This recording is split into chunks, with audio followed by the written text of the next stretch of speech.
Susan Johns, Deborah Coolidge, and all right. Quorum being present, including Deborah Coolidge via Zoom, calling the February 26th meeting of the planning board to order. The first order of business is a public hearing for Novell Engineering Solutions LLC for site plan application for a solar array at 277 Gardner Road, which is tax map R6 lot 10B. If you'd like to come up and explain your project, I think you have an audience.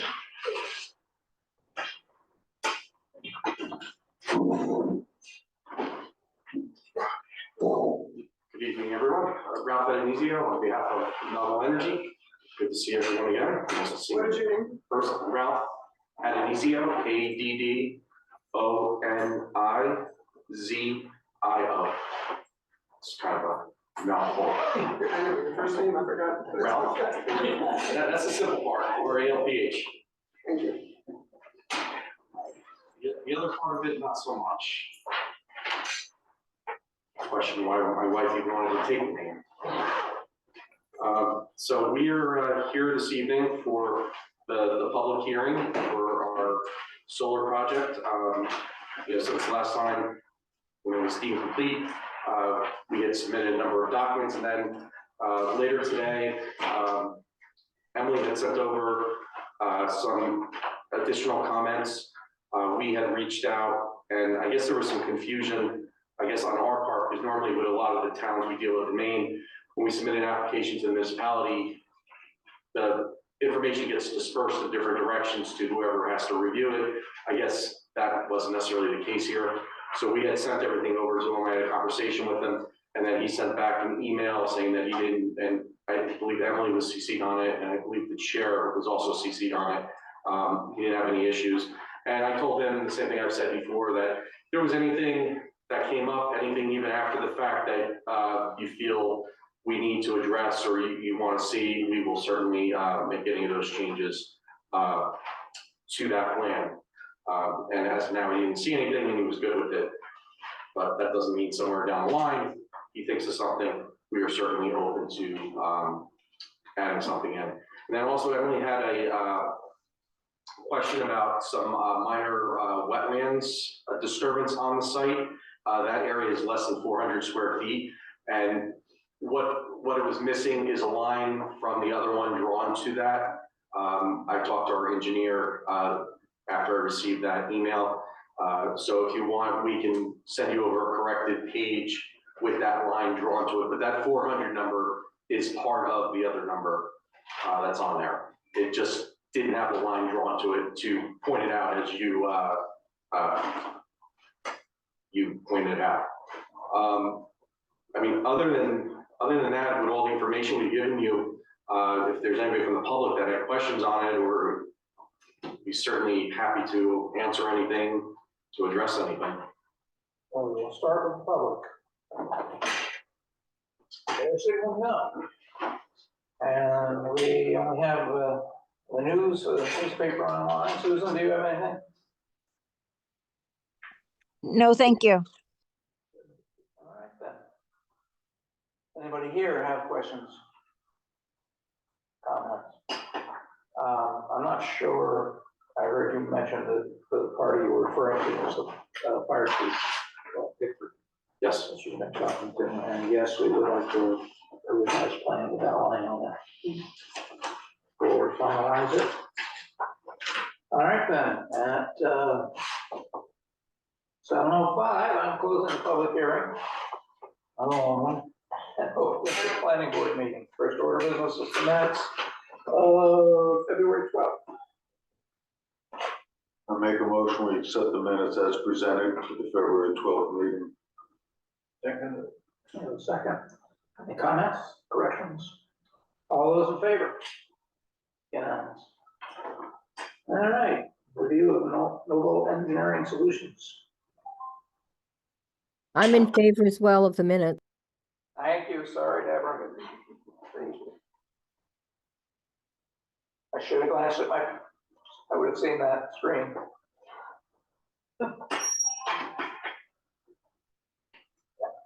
Okay, so I never know whether it's copying me or text message from somebody else. All right, then, we have an updated, letter on completeness from Emily. Sure, so I sat and went through all the application materials and compared it against both the site plan review standards as well as the solar energy conversion systems ordinance that is in the town of Wiscasset land use ordinances. Overall, it met the site plan review standards. There was just a few questions I had for the planning board to consider, specifically in section A, under utilization of the site, and section U, buffering. So the first is what Ralph just talked about with there's a small pocket of freshwater wetlands that appear to be disturbed as part of the site development. And the square footage of the area should be confirmed by the applicant as it was not easily located within the submission package. So as Ralph just described, it's less than a 400 square feet area and it's missing the line connecting to the other wetlands pockets. And Ralph has offered to get us a revised plan with that correction shown. The other pieces under utilization of the site that I had brought attention to is that under the solar energy conversion systems ordinance, it states that applicants submit an emergency action plan and operations and maintenance overview, which includes a vegetation management plan, and that both of those documents require approval by the Wiscasset Fire Chief or designee by the Wiscasset per the ordinance. The applicant, I state, should verify whether these plans have been submitted to the Wiscasset Fire Chief. It's not the planning board's responsibility to send them to him, it's the applicant's, and that should have been reviewed as part of your application review for the ordinance for the solar energy conversion. So Ralph did connect with Chief Bickford, who sent a response back saying that he's reviewed the documents and doesn't see anything that concerns him about the Wyman project. And I quote, "My biggest concern is with the process in which I was given the information 2 hours prior to the board's meeting and potential approval of the project. It would have been nice to have been given ample time to review the material in detail. I don't know where the communication breakdown was, but if I can assist in making the process more streamlined, please let me know." So you'll see in my memo that there was kind of 2 points, that the applicant should verify that these plans have been submitted to the Wiscasset Fire Chief, which they were this afternoon. And then I state the planning board should decide whether written approval from the fire chief should be submitted prior to making a decision on the application or having it as a condition of approval. Would that suffice?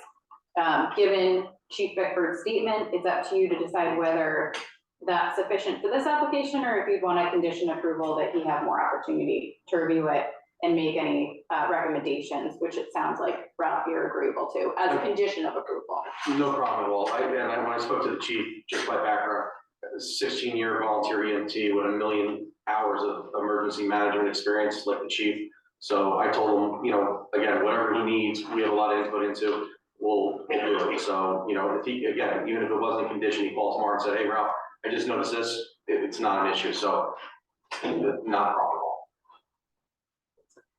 And then the only other piece to call to your attention is under U, buffering, as far as meeting site plan review standards. The solar energy conversion systems ordinance states that the boundaries of an array that border any road or any abutting residential dwelling lot shall consist of a vegetated buffer, the width of the required setback along that border, in addition to any fence that may be erected. Existing vegetation should be used to satisfy these planting requirements where possible. No vegetation or fence shall interfere with the required site distance for intersections. Berms with vegetation are encouraged as a component of any buffer, and the planning board may allow up to a 15% reduction in the required buffer width with a berm. You'll see that this is currently an undeveloped lot, so my question to the planning board is whether the vegetation located within the setback suffices to satisfy this buffer requirement described in section 16.11.13, which I just read to you. My question is, how far is it from the 3.8 inches that you're using of the property to the nearest other residential property? It abuts the other, remember there was a building and garage if you remember. It abuts that. Okay. It's the son's garage and house. Yeah.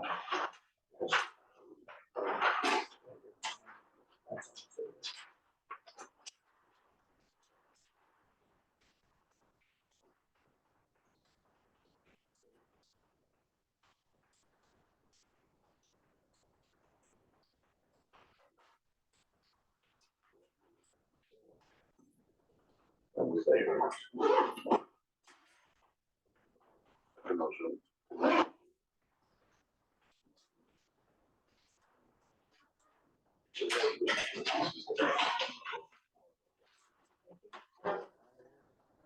I didn't bring a scale.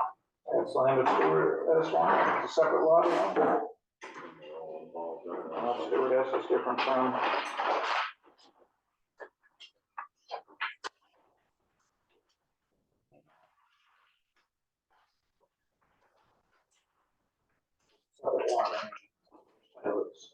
So it needs to be screened properly. Now, I remember that was fall, it was winter when I looked at it. It was winter, it was all hilly terrain. That's why I wanted to know how far it was. To me, it looks like a great use of the property, but if there's a residence that the bucks, it's gonna have to get buffered for that residence. No problem. We could do a row of trees, the length of, around the array. Yeah, we need to put it on that side. That's not a very long boundary. Before you won't even a park when it disturbs not that much, so. Some sort of screen. We can do, native trees to the area. Somebody will.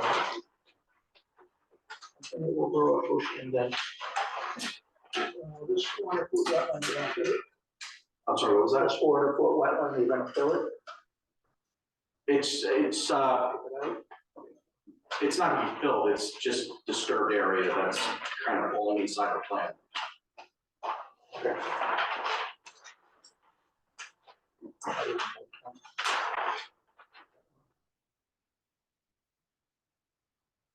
Can be done. Oh, that one up there in the corner? Yeah, on the top. Okay. That was a good catch by her, by the way. I went looking for it myself, and at first it didn't pop out to me. I think if you fill in part of it, you'll have to file a permit by rule, but that's a main DEP permit by rule. Yeah, we're not filling it, we're not altering it.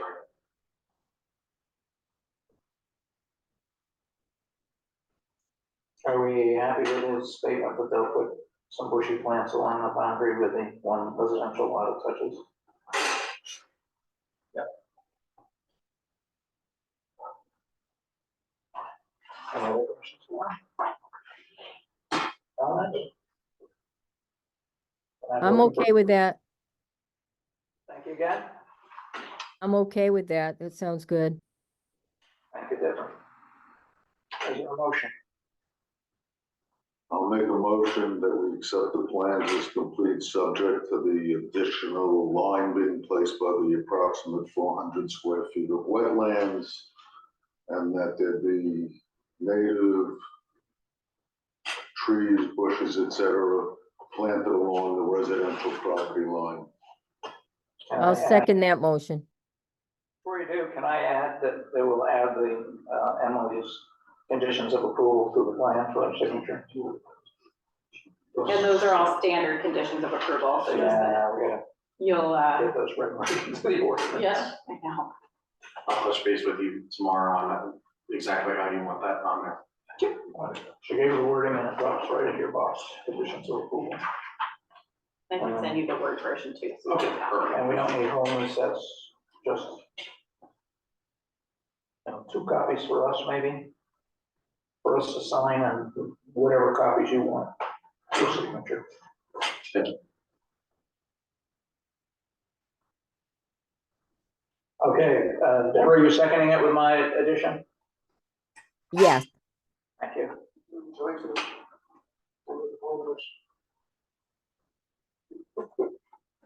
Motion was to approve as presented with the addition of screening along the boundary.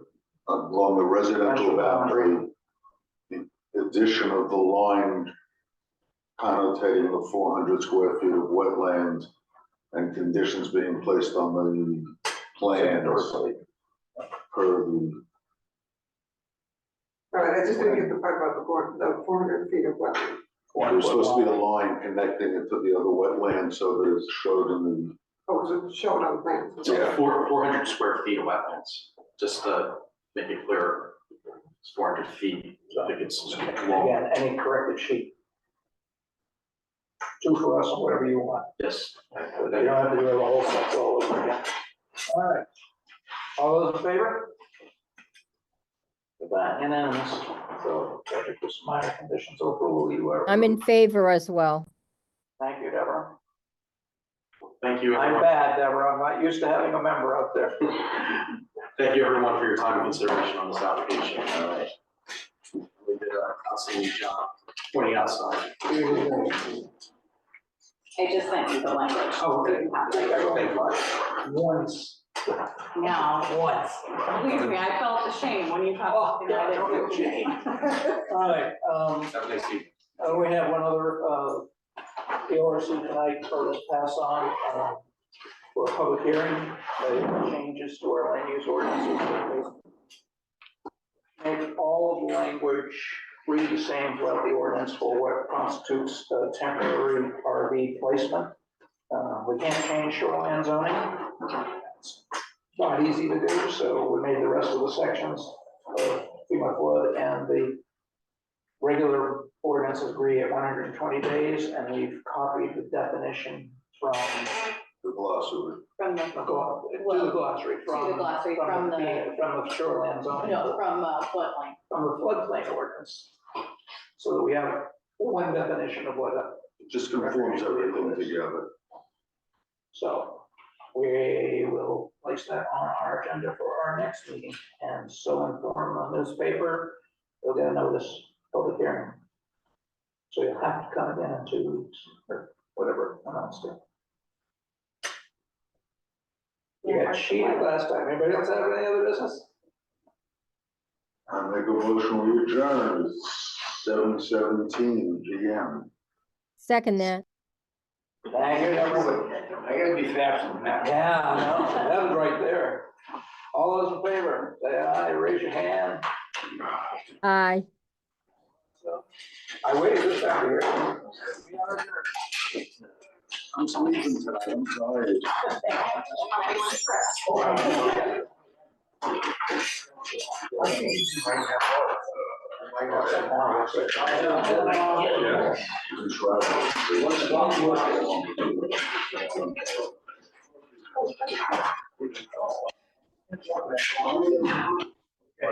So.